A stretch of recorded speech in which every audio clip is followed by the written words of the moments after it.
나의 가치를 높여주는 독서 브랜딩. 지금 블로그에서는 행동하는 독서로 활동하고 있고요. 저는 저자 배정환이라고 합니다.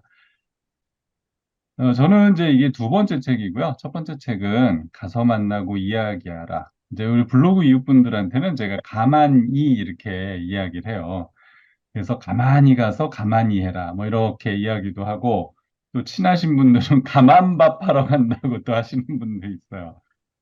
가서 만나고, 뭐, 밥 사 먹자, 뭐, 밥 사달라 그러자, 뭐, 밥 사주자, 뭐, 이런 용어로 또 쓰기도 합니다. 또 그렇게 해서 제가 여기 시청 앞에, 서울 시청 앞에 가서 같이 밥도 먹은 분이 계세요. 그래서 그거에 이어서 지금 제가 두 번째로 나의 가치를 높여주는 독서 브랜딩이라는 책을 썼는데, 사실 처음에 냈을 때는 독서를 브랜딩하다 이렇게 해서 짤막하게 냈어요. 저는 좀 짤막하게 이렇게 딱 단답 형식으로 제목 쓰는 걸 좋아하는데 출판사에서 출판사 대표님이 꼭 나의 가치를 높여주는 을 넣고 싶다고 강력하게 주장을 하셔갖고 그러면 그렇게 하시죠. 그래서 나의 가치를 높여주는 독서 브랜딩 이렇게 제목을 정했습니다. 가서 만나고 이야기하다가 여기 사진에 보시면은 교보에서 자기 개발에 3위까지 올라갔었는데 제가 3위 올라간 사진은 못 찍었어요. 그래서 7위 때 후다닥 뛰어가서 딱 찍은 사진인데 나이가 이 두 번째 책도 여기에 빨리 올라갔으면 하는 바람은 있습니다. 이 책을 쓰면 쓰는 것도 중요한데요. 이 책이 얼마나 팔릴까, 마케팅을 어떻게 해야 될까, 저자는 항상 이런 걸로 또 고민을 해야 돼요. 이 책은 제가 3년 동안 브랜딩 했던 내용들을 다룬 책이에요. 그 블로그 한 지는 꽤 됐어요. 그런데, 그러다가 이제 코로나가 오고 나서 블로그에 이제 저녁 시간에 사람을 못 만나니까 이 시간을 활용을 해서 내가 뭔가 생산적인 일을 좀 해보자 이런 생각을 했고요. 내가 할 수 있는 일이 뭘까 고민을 해보니까 뭐 책 읽는 거밖에 없더라고요. 그래서 책 읽은 거를 좀 정리를 해두자. 그러면 내가 나중에라도 정리된 걸 가지고 뭐 뭘 할진 모르겠지만 뭐 제가 뭐 참고할 때 쓸 수도 있고요. 그래서 이제 그냥 서평도 아니고요. 뭐 책 내용들을 그냥 정리를 했어요. 그러다가 이제 좀 시간이 지나니까 그런 생각이 들더라고요. 내가 남의 책을 이렇게까지 정리해줘서 얻는 게 뭘까? 이런 생각이 들더라고요. 그래서 뭐 책을 읽고 쓰더라도 좀 내 생각 중심으로 쓰자. 그래서 제가 생각 정리라는 카테고리를 하나 더 만들었어요. 그래서 북리뷰, 그러니까 서평도 쓰고 제 생각도 정리해서 쓰고 뭐 이러다가 보니까 이렇게 써서는 안 되겠다. 그래서 1년에 한 100권 정도는 서평을 써보자. 그래서 100권 읽고 서평 쓰기 그때부터 이제 도전을 했고요. 11월쯤 돼서 이제 글 쓰는 게 조금씩 익숙해지고 난 다음에 매일 한번 글을 써보자. 근데 그 당시에 뭐 1일 1포 그래서 매일 포스팅 하나 쓰는 뭐 이런 이야기들이 많이 나왔어요. 내가 언제까지 써볼지는 모르겠지만 한번 해보자라고 했는데 그게 지난달 29일자로 해서 이제 1000일 매일 글쓰기를 제가 완성을 했어요. 뭐 이 얘기도 이제 드리자면은 뭐 재밌는 에피소드가 많은데 오늘 그 얘기까지 하면 시간이 너무 걸릴 것 같아요. 근데 중요한 거는 이제 제가 주변에 천일 글쓰기 한 분들은 그렇게 이렇게 많지는 않더라고요. 그리고 쓰면서도 본인이 며칠을 썼는지 기억 못 하시는 분이 대부분이에요. 그래서 이 천일 글쓰기가 또 저한테는 하나의 이렇게 브랜딩처럼 돼서 제가 되게 좋아하는 문구예요. 천일 매일 글쓰기.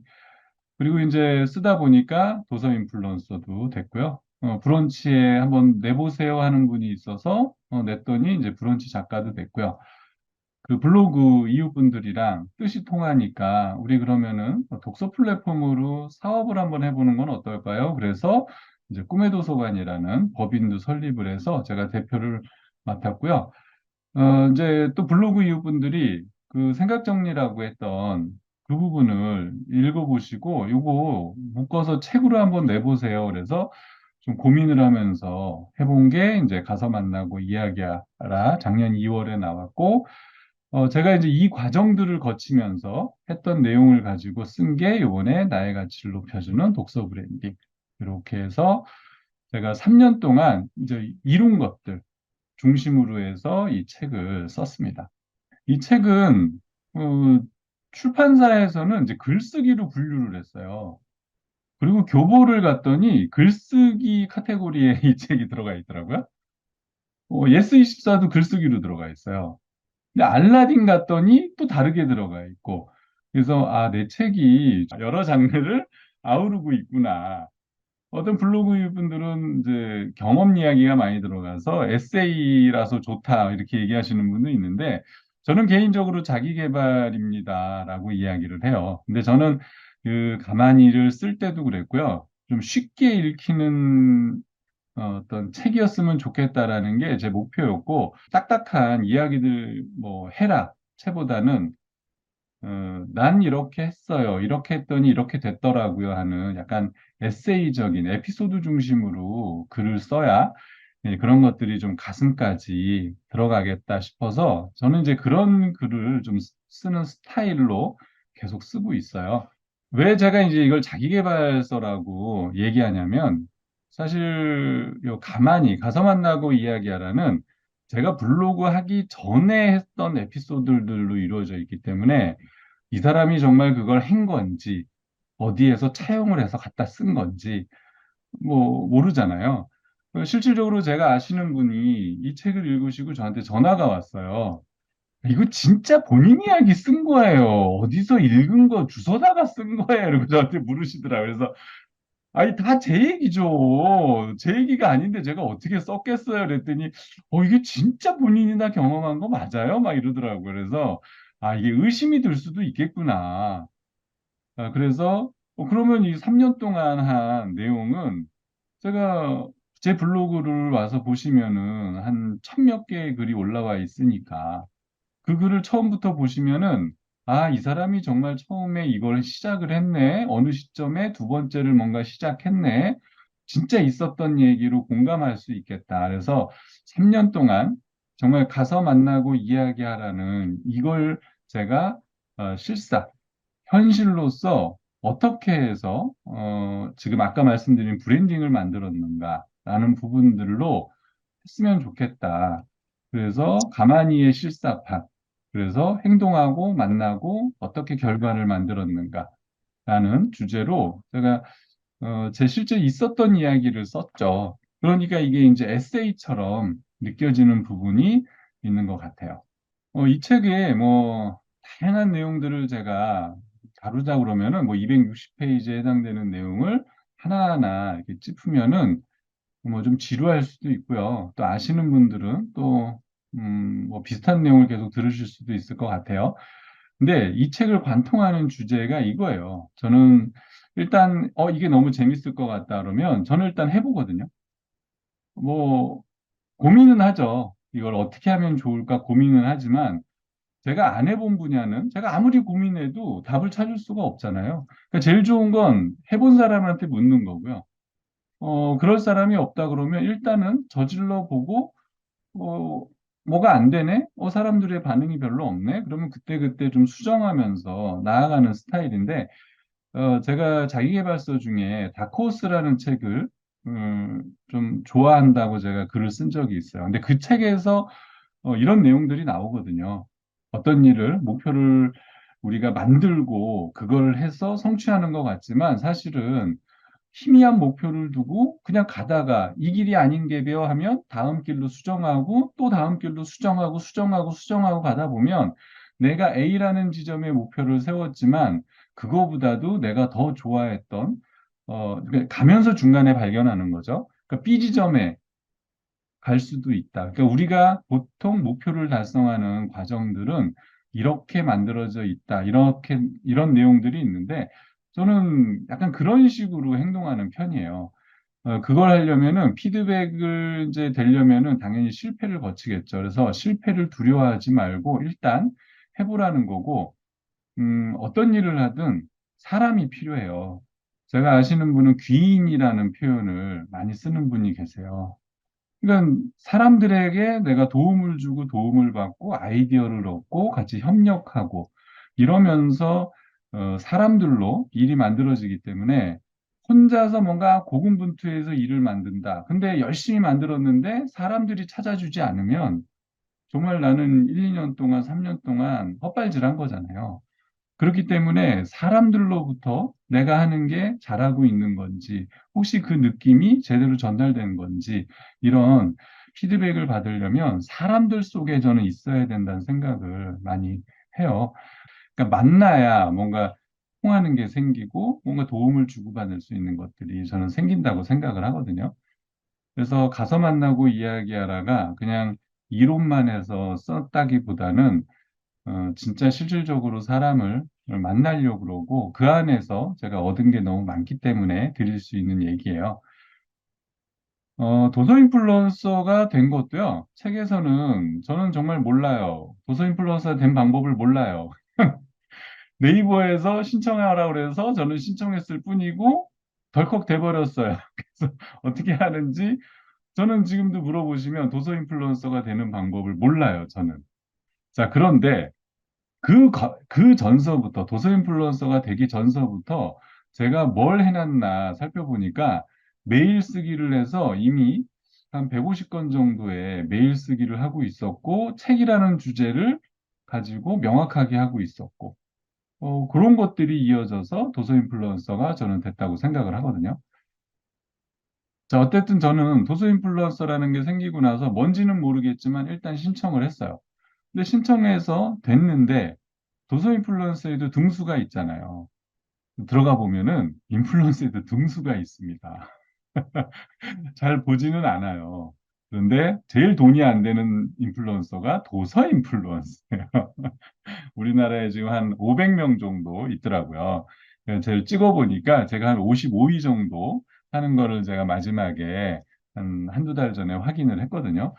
자, 근데 이왕 시작한 거면 잘해야 되잖아요. 도서 인플루언서가 뭐 책을 올린다고 다 상위에 뜨진 않아요. 도서 인플루언서끼리도 경쟁을 해야 돼요. 그러니까 잘해야죠, 이왕이면.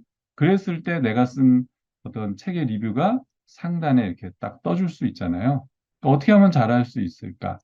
댓글이 왜 안 달리지? 왜 조회수가 안 올라가지? 다른 사람은 도대체 어떻게 썼길래 그러지? 막 형광도 넣고, 빨간색도 넣고, 파란색도 넣고, 휘황찬란하게 쓰네. 네이버에서 제공하는 막 인용 문구 집어넣는 이런 것들을 구사를 잘하는구나. 와, 사진 엄청 찍어서 올리네. 그래서 이렇게도 해보고 저렇게도 해보고 저렇게도 했다가 제가 나중에 이제 찾은 방법은, 그래, 나는 이런 거 저런 거 내 스타일에 맞지 않는다. 나는 그냥 책을 내는 게 나의 목표이기 때문에 책을 내기 위해서 내 생각들 중심으로 일단 모아놓는 거에 신경을 쓰자. 나는 뭐 애드포스트 이렇게 해서 뭐 돈 벌기 위해서 지금 여기에 시간을 투자할 시간도 없으니까 다른 사람이 하는 거 따라가려고 애쓸 필요가 없다라는 거였거든요. 이제 제 스타일이니까 꼭 그렇게 하시라는 얘기는 아니에요. 자, 그러면서도 제가 했던 건 꾸준히 포스팅을 계속 썼고요. 그러다 보니까 이제 1000일까지 쓰게 됐고, 사람들과 거기에서 댓글 달아주고, 또 댓글에 답글을 달아주고, 같이 가서 좋아요 눌러주고, 생각이 같은 분들은 코로나 때문에 이제 만날 수는 없으니까 줌을 통해서요. 우리 한번 얼굴 한번 뵐까요? 그래서 줌을 통해서 이렇게 모임도 만들어 가면서 그렇게 했어요. 그래서 도서 인플루언서가 어떻게 생각하실지 모르겠지만 뭐 서평을 너무 잘 써갖고 어떻게 됐다라기보다 저는 도서 인플루언서로서 약간 커뮤니티를 만드는데 도움을 많이 받아요. 그래서 지금도 제가 읽고 싶은 책을 사서 읽기도 하는데 한 반 이상은 이 블로그 이웃들이 쓴 책들을 제가 리뷰를 해드려요. 그 리뷰를 해드린다는 표현이 좀 그런데, 사실 홍보가 어렵다는 걸 제가 알기 때문에, 제가 뭐라 그러냐면, 그래도 제가 도서 인플루언서 아닙니까? 제가 쓰면 그래도 본인이 쓴 거보다는 한 2, 300명은 더 읽을 거예요. 그러니까 제가 올려드릴 테니까, 뭐, 가능하시면 책을 하나 보내주시고요. 뭐, 책을 안 보내시는 분들은 그냥 제가 사서 또 올려드리기도 해요. 그게 고마우니까 또 나중에 만날 때 만남이 용이해져요. 서로 이제 도움을 주고받은 고마운 사이잖아요. 그래서 어, 뭐 제가 돈 받고 뭐 블로그에 서평을 쓰거나 그런 적은 거의 없어요. 근데 이런 것들을 통해서 사람을 만났고, 저는 근데 그런 사람들을 통해서 지금도 많은 도움을 받고 있거든요. 네. 그래서 결국은 사람이다라는 게 또 하나의 저의 주제가 되는 것 같습니다. 그래서 저는 카테고리에 인연이라는 카테고리도 있어요. 그래서 블로그 하면서 만났던 분들 그 인연을 생각날 때마다 이렇게 하나씩 쓰고 있는데, 그러다가 이제 이 생각 정리를 가지고 이제 책을 한번 써보라라는 제안을 받고 나서 써야 되는데, 이게 이제 문제가 있어요. 이게 뭐냐면은 제가 처음부터 책을 쓰겠다고 개념을 잡고 쓴 게 아니란 말이에요. 그냥 생각나는 대로 이렇게도 쓰고 이 책을 읽고 영감을 받았는데 내 경험이 있네. 그러면 그렇게 해서 경험과 개념을 가지고 또 글을 하나 만들었고, 이게 쉽게 말하면 하나의 꼭지를 만든 거죠. 맥락 없는 꼭지를 계속 썼단 말이에요. 그래서 그게 한 250편 정도인가 쌓였어요. 보통 책 한 권 낼 때 꼭지가 40개 정도면은 책 한 권이 나오거든요. 근데 250개가 됐으니까 뭐 책으로 쓰자 그러면은 한 네다섯 권의 책이 나올 분량의 글은 쌓여 있는데, 이게 이제 맥락이 없는 거예요, 이게. 그래서 이 주제를 잡아야 되는데 이 주제를 잡을 수가 없어요. 그래서 제가 어떻게 했냐면, 제가 원래 좋아했던 문구가 가서 만나고 이야기하라니까 여기 한번 맞춰보자. 그래서 썼던 글들을 다시 읽어보면서 간다라는 주제와 어울릴 만한 글들을 넣고, 만남의 주제를 넣고, 이야기하라는 주제를 넣고, 이렇게 해서 사실은 그 책 쓰기에서 얘기하는 거에 거꾸로 썼어요. 컨셉을 잡고, 제목이나, 그다음에 컨셉을 잡은 다음에 소제목을 잡고 거기에 맞는 꼭지를 써야 되는데, 저는 그냥 막 파편적으로 써놓고 그거를 주제로 묶어서 썼죠. 그래서 그렇게 해서 쓴 책이 이제 가만이거든요. 근데 이게 말 쓴다고 그냥 되진 않더라고요. 근데 결국은 또 제가 친하게 지냈는데 책을 낸 블로그 이웃이 있어서 요청을 했죠. 그래서 좀 줌으로 만나 뵐 수 있겠느냐. 그래서 어떻게 하면 제가 낼 수 있을까요? 물어봤고, 그분이 저에게 이제 처음 권장한 내용이 브런치 한번 도전해 보세요. 그래서 덜컥 브런치에 도전해 갖고 브런치 작가가 먼저 되고, 그러면서 이제 그 책 쓰는 연습들을 계속 했어요. 그리고 원고를 만들어서 투고를 했는데 실패를 했죠, 사실은. 뭐 실패가 뭐 거절은 뭐 당연한 거고요.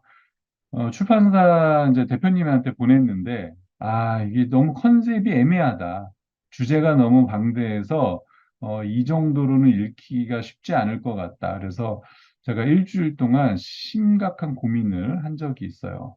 이제 제가 책에도 그런 내용을 썼는데, 중요한 건 그 출판사 대표님이랑 지금 너무 친하게 지내요. 그래서 최근에 그분이 또 책을 한 권 내셨는데, 저한테 요청을 안 하시더라고요. 그래서 제가 먼저 연락을 했어요. 제가 그래도 도서 인플루언서 아닙니까? 저한테 하나 보내보세요. 제가 어떻게든 서평을 하나 써볼게요. 그랬더니 그냥 바로 총알 배송을 보내셨더라고요. 그래서 해갖고 이제 며칠 전에 올렸는데, 그런 과정에서 또 출판사 대표님이랑도 또 친해지고, 그래서 언제 한번 제가 밥 사드릴게요 하고 또 꿈의 도서관에 초대해서 제가 강의도 한번 또 요청도 하고, 그렇게 해서 좀 재밌게 그냥 블로그 생활을 계속 하고 있습니다. 최근에 제가 이제 에세이에 또 도전을 하고 있어요. 그 저한테 이제 그 책을 어떻게 쓰라고 알려주신 분이 사실은 꿈의 도서관에서 에세이 선생님이세요. 근데 이제 다들 에세이를 하지만 저는 자기계발이잖아요. 이게 맞지가 않아요. 근데 제가 이제 에피소드 중심으로 쓰다 보니까 제가 요청을 했죠. 난 에피소드를 써야 됩니다. 그랬더니 그러면 에세이 수업을 들어보세요라고 했는데, 제가 운영자잖아요. 운영자는 맨날 맨 뒤에 자리가 남으면 하라는, 아니, 자리가 남아야 자리를. 공지만 하면 그날 그냥 마감이에요, 8명이. 그래갖고 제가 그냥 제가 아홉 번째로 저 좀 들어가면 안 될까요? 그랬더니 안 된다는 거예요. 딱 여덟 명 맞춰놔서 아홉 명 안 된대. 절대 안 된다는 거예요. 그래서 안 돼요. 이제 나 무조건 내가 1번이야. 내가 양보를 할 수가 없다. 그래갖고 제가 들어가서 이제 했는데 여기도 마찬가지예요. 사람들이랑 쓰니까 친해지잖아요. 친해지고 여기에서 또 주제를 주는 거 가지고 이제 에세이를 쓰는데 어떤 분들은 그런 얘기를 하세요. 뭐 책을 내봤으니까 에세이 쓰기가 좋지 않겠냐 그러지만 자기 개발의 문체와 에세이의 문체는 달라요. 일기처럼 그냥 쓰면 되는 거 아닌가? 저도 처음에 그렇게 생각했어요. 근데 일기는 뭐 오랫동안 써본 경험이 있으니까 쉬울 거라고 생각을 했거든요. 근데 해보니까요, 에세이는 에세이 같은 그 느낌이 있어요. 아니, 그걸 뭐라고 딱 말로 표현하기는 뭐한데, 책도 있어요. 일기와 에세이가 다른 점에 관한 된 책도 있거든요. 한번 꼭 나중에 기회가 되면 읽어보세요.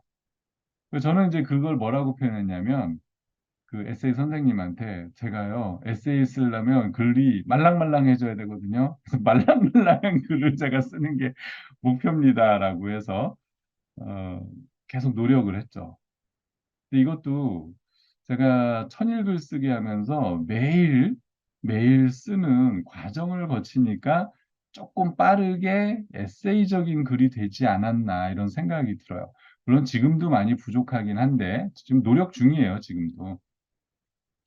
근데 이렇게 이제 사기 하셨던 분들이 우리 공저로 우리 책 한 권 내볼까요? 라는 이제 의견이 나왔어요. 그래서 저까지 선생님까지 이제 아홉 명이 최근에 공저 책 쓰기에 돌입을 했죠. 그래서 주제는 우리 추억, 약간 촌스러웠던 그 시절의 공간, 집이라는 주제로 글을 썼는데 공저로 하면 너무 좋죠. 40꼭지 중에 다섯 개만 쓰면 되니까. 예. 근데 중요한 건 이 아홉 명의 글을 하나의 맥락으로 모아서 하는 게 이게 또 어려운 거예요. 혼자 썼으면 내가 쓰고 싶은 대로 맥락을 정할 텐데 각자의 인생이 틀리고 문체가 틀리고 방향이 틀리기 때문에 이걸 또 어떻게 하나로 만들 거냐. 그래서 저희가 일주일마다 또 모여가고 계속 회의를 하고 지금 맞춰가고 있는데 그 원고가 이제 어제부로 거의 나왔어요. 그래서 이제 우리 한번 투고를 해보자. 한번 읽어보겠다고 하는 출판사도 뭐 제가 있다고 들었는데 그래도 우리 메이저 출판사부터 우리 과감하게 한번 도전해 보시죠. 그래서 해보려고 그러고 있습니다. 결국은 아까도 말씀드렸지만 일단 뭔가 도전해보고 시도해보고 같이 모여서 같이 해보고 다시 한번 수정하고 다시 도전하고 그러면서 방향을 정하고 계속 가는 과정이에요. 하나만 더 말씀드리면 사실 에세이 쓰기보다 이거는 이제 먼저 한 얘기인데 저는 지금 이게 ING예요. 그래서 우리 아시는 분들한테는 제가 네 번째 책은 소설을 쓰겠습니다. 막 공표를 해놨어요. 그랬더니 오늘 단톡방에 무슨 소설을 쓸 거냐 이렇게 또 얘기가 나왔거든요. 그래서 자기 개발 소설을 쓸 거예요. 그랬더니 독서 천재가 된 홍대리 원투 강추합니다. 꼭 읽어보세요. 그리고 알겠습니다. 그러니까 저는 그 책을 안 읽어봤어요. 이름은 아는데. 근데 제가 뭘 하겠습니다라고 던져놓으니까 주변에서 막 책을 추천해 주잖아요. 제가 얼마 전에 그 김부장 이야기 책을 읽고 포스팅을 한 적이 있는데 그것도 마찬가지예요. 소설 선생님이 그 책, 이게 베스트셀러인데 아마 제가 하려고 하는 컨셉과 유사한 것 같습니다. 그러면서 그 책 꼭 읽어보세요. 그래서 제가 세 권을 빨리 읽어봤어요. 그러니까 이렇게 주변으로부터 지원 사격을 받을 수 있다는 거예요. 그러니까 혼자 하는 것보다는 같이 했을 때 그 힘을 느끼죠. 이 소설 쓰기도요, 블로그에 친구로 만난 분이 있어서 그분이랑 뭔가 댓글 주고받는 게 잘 되더라고요. 그러다가 덜컥 저희 한번 통화 한번 할까요? 그래서 통화를 했어요. 그분이 지금 오늘 여기 들어오셔야 되는데 지금 이 시간이 소설 쓰기 지금 시간이에요. 그래서 아까도 아니 왜 하필 소설 쓰기 시간에 딱 맞춰갖고 북토크를 하느냐 막 이렇게 좀 이야기를 하시더라고요. 근데 그분이랑 대화를 나눠보니까 오랫동안 소설 공부를 하셨길래, 그러면 소설 쓰기 한번 모집해서 해보는 건 어떠실까요? 그렇게 해서 저희가 소설반이라는 걸 만들었고, 저도 배우고 싶어요. 그래서 제가 소설반에 지원해서 들어갔어요. 그래서 이제 오른쪽이 그때 대전에서 오프라인 모임을 이렇게 가졌어요. 근데 이제 제가 선생님으로부터 지적받는 게, 왜 이렇게 소설을 자기계발서처럼 쓰시냐. 처음에 그게, 그죠? 소설 문체를 만들어야 되는데, 그죠? 그래서 소설 문체를 만들기 위해서 나름 막 이제 소설책을 열심히 읽고, 다른 분 쓴 글도 보고, 하평이라고 그러죠. 소설은 하평을 많이 하거든요. 내가 쓴 소설을 다른 분이 읽어보고, 좀 이런 부분 수정하면 좋을 것 같아요. 그래서 서로 이렇게 문제점을 지적해 주는 건데, 그런 과정을 거쳤어요. 근데 그러다가, 제가 아까 그 피드백을 통해서 다른 산으로 갈 수 있다는 그 얘기가, 저는 이제 문학 작품 같은 소설을 생각을 했단 말이에요. 그러다가 내가 자기계발서를 쓰는 사람인데 굳이 자꾸 문학을 꿈꿀 필요가 있을까 이 생각이 들더라고요. 그래서 갑자기 급선회를 한 게, 그래, 자기계발서적인 문체를 갖고 있다 그러면, 그럼 자기계발 소설을 쓰면 되지 뭐까짓 거. 그냥 그 아이디어가 갑자기 떠올랐어요. 그래서 얘기를 했더니, 그거 좋아요. 그거 요즘 잘 팔리던데. 잘 팔려요? 그럼 더 좋네. 뭐 이렇게 돼서 요즘에는. 근데 그런 글을 쓰려고 해요. 그래서 블로그에 제가 뭐 행복의 조건이라고 막 이렇게 짤막짤막짤막하게 지금 쓰고 있어요. 그래서 참 이 소설 쓰기도 그래요. 처음에는 여편 소설이라 그래서, 그러니까 손바닥만한 글이란 뜻이거든요. A4 용지 한 장 정도 되는 줄거리 그런 이제 소설을 썼는데, 소설반을 지나면서 약간 단편 소설을 쓸 수 있는 능력이라고 그래야 되나요? 그러다가 지금은 이제 장편 소설로 길게 쓰는 과정을 이제 연습 중에 있거든요. 제가 그냥 이렇게 애를 쓰고 있습니다라는 과정을 말씀을 드리고 싶어서 드린 얘기고요. 결국 이 책에서 이야기했던 거는, 저는 어쨌든 하고 싶은 게 주어졌으면 사람들을 도와줄 수 있는 사람을 찾았고, 그걸 하고 있는 모임들을 찾았고, 없으면 할 수 있는 분과 모여서 같이 모임을 만들었고, 그렇게 동참하면서 일단 도전했고, 그렇게 해도 잘 안 되는 건 자꾸 하다가 포기하기 때문에 그렇잖아요. 그래서 저는 천일 동안 이제 글을 썼는데, 그게 사실 쉽지는 않았어요. 뭐 새벽마다 글을 쓰려고 애는 썼지만, 그게 내 마음처럼 되지는 않거든요. 왜냐면 저는 이제 일을 하는 사람이기 때문에, 뭐 제가 뭐 전업 작가라면 가능했을지 모르겠어요. 근데 아침 새벽같이 지방을 나가야 될 때도 있고, 그러면 그냥 출발해요. 그러면 가는 차 안에서 그 음성 받아쓰기 기능으로 그냥 대강 쓰는 거예요. 그리고 잠깐 짬짬이 시간 나면 스마트폰으로 오타 수정하고 쓰고 더 추가적으로 쓰기도 하고, 어, 그러면서 꾸역꾸역 썼어요. 어느 날은 집에 들어오니까 막 11시 반쯤 됐는데 막 후다다다다다 막 쓰는 거예요. 약속이니까. 12시가 넘어가면 매일 쓰기가 아니니까. 그렇게 해서 막 50분쯤이었나요? 막 후다닥 올려, 일단. 그러면 이제 오늘 날짜로 올라갔잖아요. 그럼 오늘 글이잖아요? 그러고 남은 이제 수정하면 되지 뭐. 그래서 제 글의 특징은 오타가 많아요. 댓글로 오타를 잡아주는 분도 많으세요. 읽다 보니까 이 부분이 오타신데, 막 이러면서, 네, 감사합니다. 그러고, 막 부랴부랴 또 오타 수정하고.